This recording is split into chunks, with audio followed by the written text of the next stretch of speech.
بەڕاستی ئەو مەراسیمی یادی شەهید سەردەشت بۆ 12مین ساڵ پەیامێکی زۆر گرنگە بۆ دەسەڵاتدارانی هەرێم کەوا بەنیاز بوون بە شەهیدکردنی سەردەشت عوسمان و گشت هاوڕێکانی هەروەها خۆپیشاندەرانی حەفدەی شوپات دەنجی ئازادی و دەنجی ئازادی خوازان ئەوانە بتوانن کپیکەنەوە، بەڵام پێیان نەکرا، نەیانتوانی ئەو دەنگە ئازادانە و ئازادی خوازانە کپ بکەن بە پێچەوانەوە.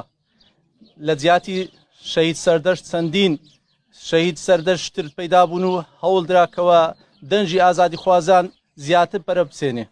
ئەوە بووکەوە نەک تەنها لە هەولێر بەڵکو لە بادینانیشدا دەسەڵات هەوڵی داکەوە دەنجی ئازادی خوازان و چالاکوان و ڕۆژنامەنووسان کپ بکات.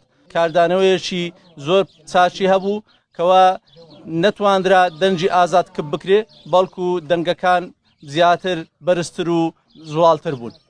ئەوەی بەڕاستی دەسەڵات ویستی کەوا بە کپکردنی بە شەهیدکردنی شەهید سەردەشت عوسمان هەوڵداکەوە دەنگەکان کپ بکا، بە پێچەوانەوە دەنگەکان زوڵالتر و بەرزتر و فراوانتر بوون و ئێستا وای لێ هاتووە دەنجی دەسەڵات زۆر کەس بووە، لاواز بووە، نامۆ بووە.